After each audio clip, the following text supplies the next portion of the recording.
Failed former President Donald Trump is most likely going to lose the 2024 election, but his supporters haven't seemed to realize yet. They have their head buried in the sand and don't even seem to understand how unpopular Trump is among average Americans. So there are a few things I want to break down throughout this video. The youth vote, the suburban vote, some of Trump's financial struggles, some of Biden's financial success, and how this will all tie together to lead to a Biden victory. Let's break it down. Now, a lot of times you can't rely on polling when we're still 7 to 8 months out from an election. It tends to be skewed and doesn't tell the full picture, but there are trends that we can look at that will give us a hint at where things are headed. And right now, Joe Biden is trending in the right direction. That's because his re-election campaign has just kicked off and they are being relentless. They are aggressively attacking Donald Trump, even more so than in 2020.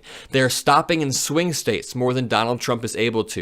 They are setting up headquarters in all of these key states, and they are out fundraising Donald Trump very quickly. Let's break down some actual numbers. This Axios article says the big picture. North Carolina has been elusive for Democrats since 2008, but it's one of those few states where the presidential campaign is playing offense. A senior Biden official told Axios the campaign this month has opened 44 offices in Wisconsin, 12 to 14 offices in Pennsylvania, and 20 offices in Michigan. This comes off the back of Biden's very strong State of the Union speech. Let's look at the campaign events held since that State of the Union speech. In the initial phase of a long general election fight to November, Biden has traveled to every battleground state in the months since his State of the Union address, with visits to Arizona, Georgia, Michigan, Nevada, North Carolina, Pennsylvania, Wisconsin. Trump has held just 2 campaign rallies in Ohio and Georgia in the same amount of time, in part because his schedule was complicated by his legal issues, where he denies all wrongdoing. At the same time, we are seeing Donald Trump's campaign war chest being drained from every angle as he has to pay off these legal fees, as Biden and his campaign keep hosting historic fundraisers where they'll raise $25 million in one night. They've raised more in one night than Donald Trump has raised in an entire month. Meanwhile, Donald Trump has been reduced to grifting in order to pay off these legal fees and help his campaign. For example, just the other day, he was trying to sell Bibles, his own version of the Bible, where he had political documents inside of it. And Fox News is again burying their head in the sand. Take a look at this clip of Fox News saying this is just a normal thing to do. You know, President Trump selling a Bible is kind of a regular guy thing to be doing. It's not presidential, right? You know, you've got the sons or the brothers to do the selling of things. This is what Trump does. It takes him into people's kitchens, into their living rooms, while the left is sitting up on the highest mountain in the world looking down on all of the hoi polloi.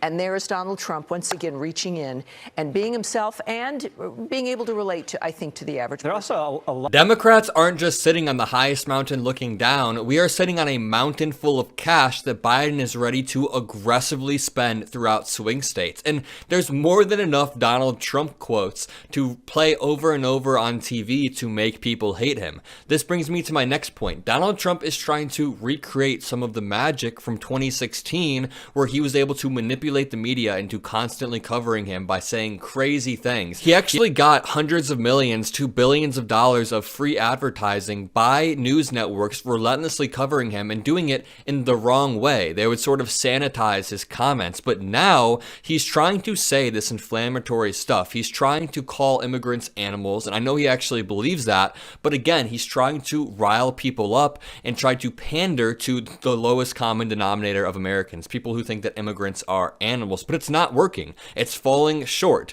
Compare that to Joe Biden's rhetoric and his attacks, his jabs. It has been so clean. He's played it so straightforward, and he's made some amazing jokes. Donald Trump just can't compete. Joe Biden is winning the hearts and the minds of average Americans, of independent voters. A lot of independent voters, a lot of people from the suburbs are sick of Donald Trump's apocalyptic rhetoric. This is very anecdotal, but I know at least 7 people who were staunch Trump supporters and are now going to vote for Biden or just abstain from voting after January 6th. And what does Donald Trump do? He doubles down on that January 6th rhetoric about freeing the hostage hostages. He says that there will be a bloodbath in the automobile industry right after talking about how you won't have a country anymore if President Biden wins. I don't think his 2016 strategy of running as an outsider who's going to drain the swamp, who's going to save the country, is going to work again. And do I even need to mention the Republicans' attacks on women's reproductive rights? Over and over, they're trying to ban abortion, ban IVF. They even talk about banning contraception, banning birth control. And this went from something that was only a problem in red states to something that is now a national problem. People used to look at Florida and say, I don't live in Florida. These lifestyle threat laws regarding LGBTQ people, regarding book bans, regarding schools not being able to teach certain stuff, people used to say that won't affect me. But now Republicans have a plan to nationalize this. And I don't think they realize that most of the country does not want to live under a Christian theocracy like Project 2025 is planning. There may be a small fringe minority that are advocating for that, but the average American, the average independent voter does not want that. And that's what the MAGA campaign needs to attract. They very much so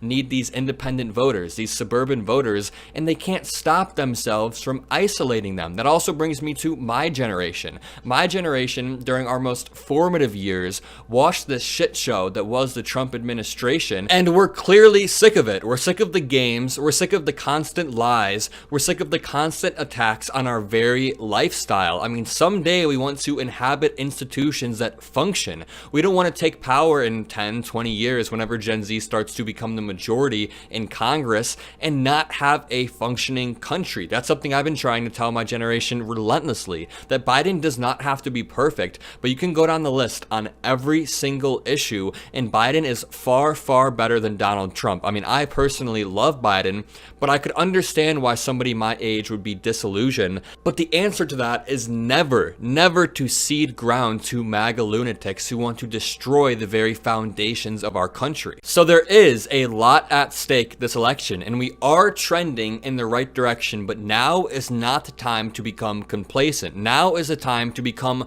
more aggressive and battle these terrible ideas in this marketplace of ideas that is America. Because something that I love about democracy is that we're able to have a free exchange of ideas, and most of the time the best ideas will come out on top. And right now the best ideas in America are liberal ones, are broad liberal ones about freedom of religion, freedom of speech, freedom to marry who you want, freedom to express yourself and dress how you want. And these fundamental things are under attack from the right. And the consequences of Donald Trump winning this election reach far beyond domestic policy. Our foreign policy would be crippled. These coalitions, these allies that we've spent decades building up would fall. I'm sure Vladimir Putin and Xi Jinping are salivating at the idea of Donald Trump getting back into office and weakening these coalitions. Because NATO is incredibly important. And to be honest, Vladimir Putin is one of the best advocates for NATO. I mean, people were forgetting why it existed until Vladimir Putin decided to invade Ukraine.